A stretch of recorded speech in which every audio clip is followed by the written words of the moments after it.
औज़ुबिल्लाहिमिनश्शैतानिर्रजीम बिस्मिल्लाहिर्रहमानिर्रहीम। अस्सलामु अलैकुम टू एवरीवन। उम्मीद करता हूँ कि आप सब खैरियत तो आफ़ियत से होंगे। जो आज का हमारा टॉपिक है वो है what is self respect. Self respect में दो वर्ड होते हैं, एक होता है सेल्फ़ और दूसरा होता है रिस्पेक्ट। जो सेल्फ़ के जो फंडामेंटल मीनिंग होते हैं ना, वो होता है कि we are all at the same place. कि हम जिस तरह का बिहेवियर खुद के साथ चाहते हैं ना कि कोई दूसरा हमारे साथ इस तरह का अच्छा बिहेवियर करे, तो हमें भी दूसरे के साथ अच्छा बिहेवियर जो है ना वो करना पड़ेगा। तो यहाँ पे इसमें हम बाउंड्रीज़ को डिफ़ाइन करते हैं कि भाईजान ये बाउंड्री है, आपने इसको क्रॉस नहीं करना, ठीक है। अगर वो बाउंड्री एक बार क्रॉस हो गई तो फिर उसकी आगे कोई लिमिट नहीं, फिर वो आगे बढ़ती जाएगी। तो जो इसकी फाउंडेशन है ना सेल्फ़ की, तो वो ये है कि इक्वलिटी, और दूसरा जो वर्ड है रिस्पेक्ट, उसकी जो फाउंडेशन है वो है फेयरनेस।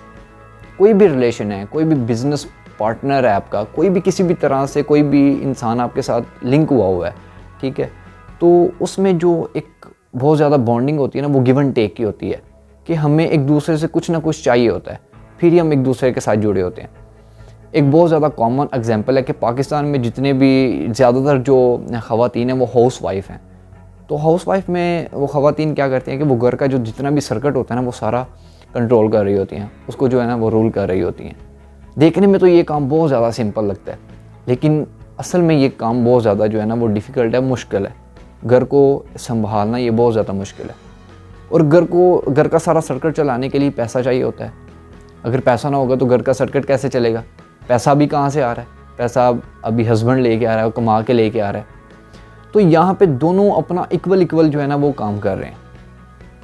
अगर इन दोनों में से दोनों अगर इक्वली जो है ना वो काम कर रहे हैं तो अच्छे से रिलेशन जा रहा है, अच्छे से लाइफ जा रही है, कोई मसला नहीं हो रहा। अभी मसला कहाँ पे पैदा होता है कि अगर इन दोनों में से कोई एक बंदा किसी दूसरे के ऊपर डोमिनेट होने की अगर कोशिश करता है ना, तो फिर मसला होता है।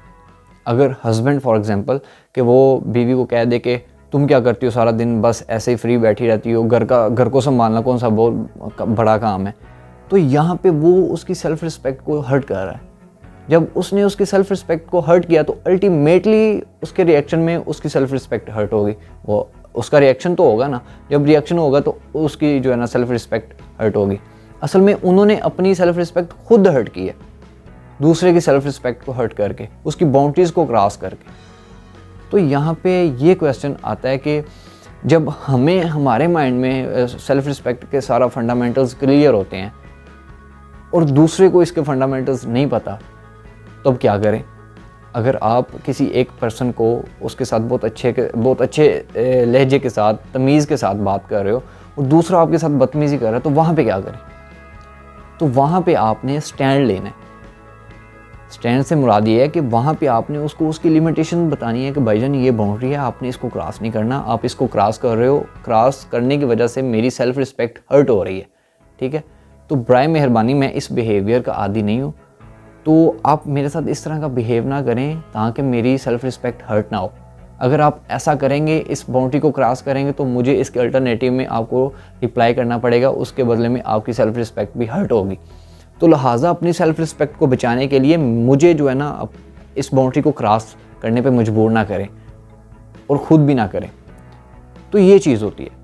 एक अहादीस मुबारक है, उसका मफ़हूम है कि हज़रत मोहम्मद सल्लल्लाहु अलैहि वसल्लम फरमाते हैं कि तुम में से बेहतरीन मुसलमान वो है जिसकी ज़ुबान और हाथ से दूसरा मुसलमान महफूज है।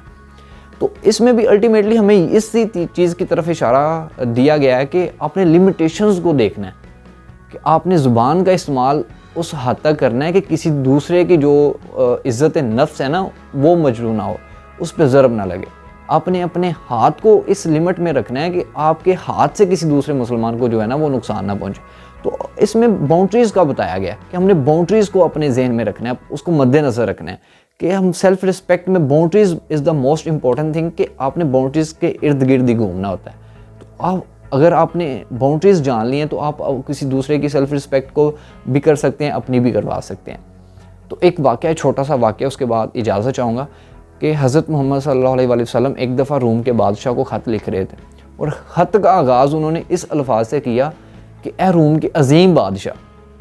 तो जब ये अल्फाज सहाबा इकराम ने सुने तो वो कहने लगे कि आप उसे इतनी इज़्ज़त क्यों दे रहे हैं? तो आपने उनके जो है ना सवाल के जवाब में फरमाया कि मैं उसको इतनी इज़्ज़त इसलिए दे रहा हूँ क्योंकि उसके दरबार में उसे इतनी ही इज़्ज़त और एहतराम के साथ मुखातब किया जाता है, तो लिहाजा ये उसका हक़ है, मैं उसको उसका हक़ दे रहा हूँ कि तुम्हारी इतनी इज़्ज़त है, मैं तुम्हें इतनी इज़्ज़त दे रहा हूँ। चाहे वो कोई दुश्मन हो या कोई अपना हो, जिसका जितना बनता है उसको उतना देना चाहिए। आप उसकी बाउंड्रीज़ से अगर क्रॉस करते हो तो फिर ऑब्वियसली वो आपको नुकसान देगा। और एक सिंपल सा फार्मूला है कि अगर इज़्ज़त चाहते हो कि तुम्हारी कोई इज़्ज़त करे तो किसी दूसरे की इज़्ज़त करना शुरू करो। अगर चाहते हो कि लोग तुम्हारी इज़्ज़त करें तो इज़्ज़त देनी शुरू करो। जब इज़्ज़त दोगे तो अल्टीमेटली वो आपको पलट के आपको मिलेगी। तो जब आप किसी को इज़्ज़त दे रहे होते हो तो आप उसका फ़ायदा नहीं कर रहे होते, आप अपना फ़ायदा कर रहे होते हो।